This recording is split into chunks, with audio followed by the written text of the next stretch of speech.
इस लेसन में हम डिस्कस करेंगे कि angles bisectors of triangle. Triangle के 3 एंगल्स होते हैं, हर एंगल कोई बाइसेक्शन हम कर सकते हैं with the help of angle bisector. आइए इसको ज्योमेट्रिकली समझते हैं। देखिए हमारे पास एक ट्रायंगल है और यहां पर ये दूसरी ट्रायंगल है हमारे पास।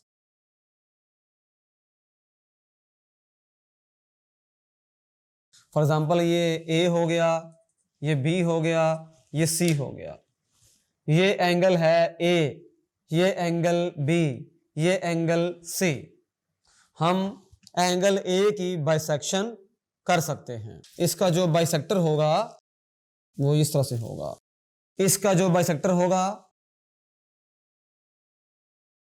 और इसका भी बाइसेक्टर हम ड्रा कर सकते हैं। अगर इसको कह दिया जाए angle 1, angle 2, angle 3, angle 4, angle 5, angle 6, 3 angle से हमने तीनों के एंगल्स बाइसेक्टर ड्रा कर लिए और ये जो तीनों एंगल्स के बाइसेक्टर्स हैं ये एक ही पॉइंट से पास कर रहे हैं। इसका मतलब ये है कि ये तीनों बाइसेक्टर्स कंकरेंट होते हैं और इनका जो पॉइंट ऑफ कंकरेंसी है वो सेम होता है। हम उसको नाम देते हैं O का।